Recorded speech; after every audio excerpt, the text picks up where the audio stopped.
Uh, Ladies and gentlemen, this is Reichle here. First time I've talked on video in a long time. It's January the 8th, 2012. This is in my home.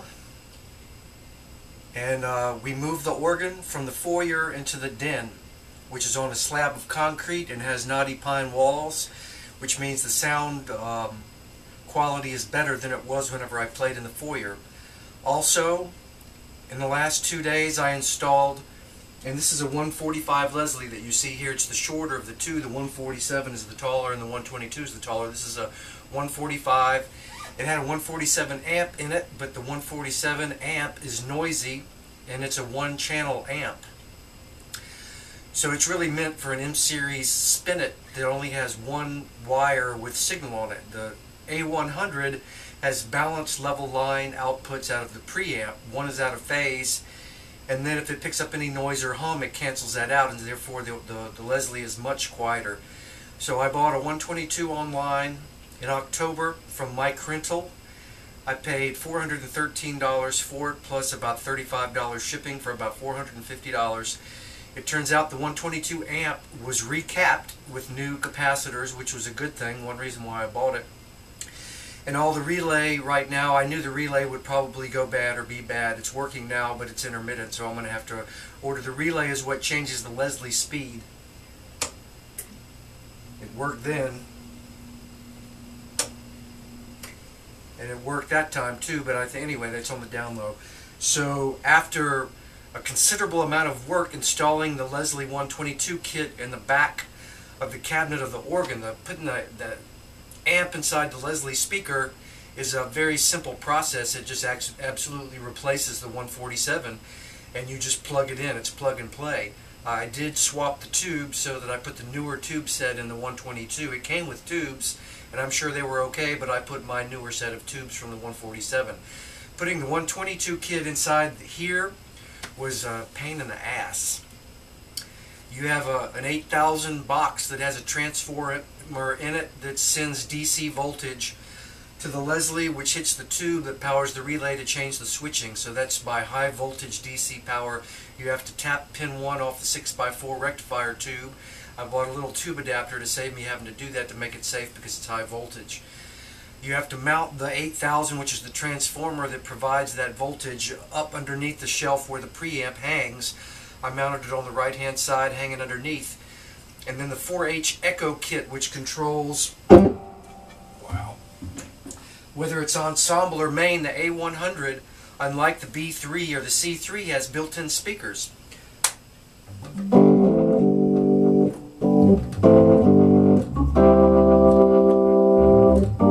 It has two big 12-inch speakers and a reverb amp and dedicated reverb spring.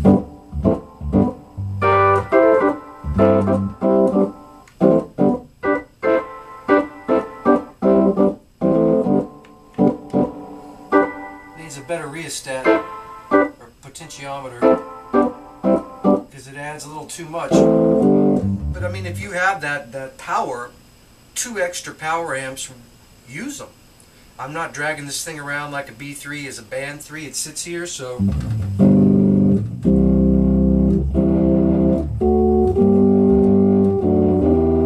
anyway, you have to use a half-moon switch, which I had to rewire because it was wired for the 3M kit, which goes with the Hammond spinet, which only has one wire with signal on it. So there was one wire missing from the wire that goes, and I had to rewire this whole switch. I had to look at the schematic for the 4H, find 4-conductor wire, which I used trailer wire that I had for the lighting harness of the trailer.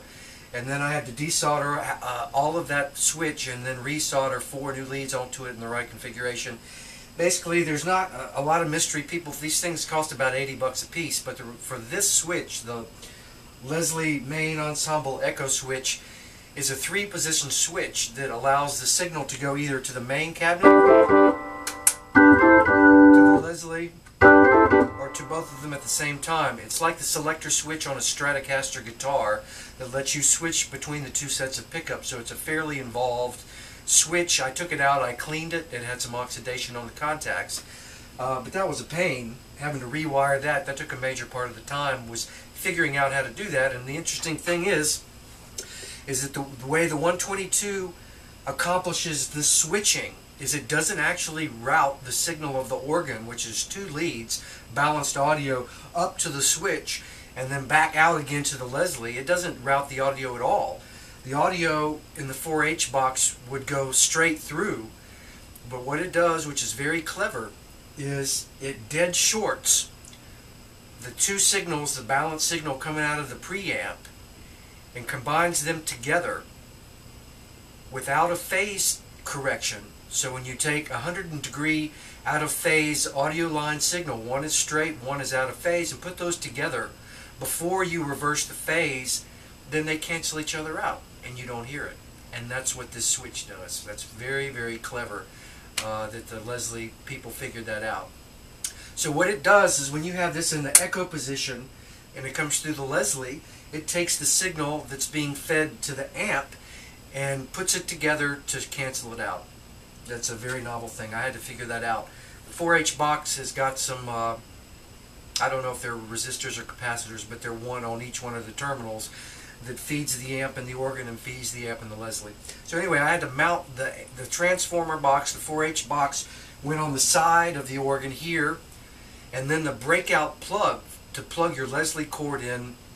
A friend of mine gave me an L bracket, and I had to mount that plug also underneath the 4H box, and then solder all the wires together, follow the wiring diagram. It took a lot of time, but I figured it out and the freaking organ works. So anyway, this is the first time I've gotten to play it.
ensemble position. So I'm driving the two internal 12-inch speakers and the 12-inch reverb speaker in the console, which I like because it throws it out and I can feel it. This is what it sounds like whenever it's just the 145 cabinet. Now it has a 122 amp in it.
So I got to figure out which component is bad.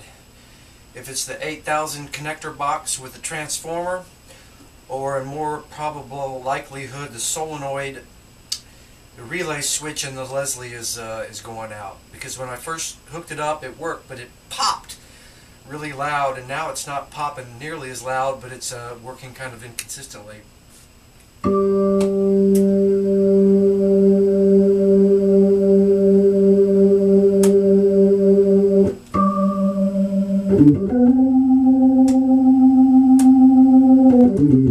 now it doesn't want to slow it. Now there, it did it that time. Could be the terminal clean the terminals in this switch here.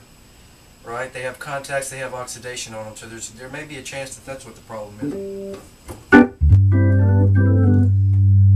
I also adjusted the two potentiometers that were on the A-0, I think it's a 38 preamp is what's in the B3, the C3, and the A-100. There are two pots on it. It hangs upside down on the bottom shelf. One of them, I think, says frequency cutoff, and the other one says tone. And I don't know what they were set on, but I twisted those around and I listened to the organ, and it seems like I was able to get a more crisp top end by, I found it was almost the middle position for the frequency cutoff. And then the tone control, I found a nice kind of middle space to give you enough bass,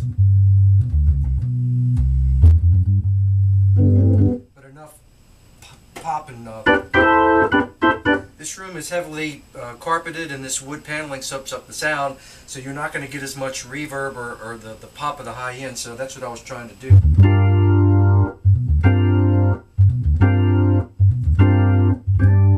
Anyway, that's my story and I'm sticking to it. Work in progress.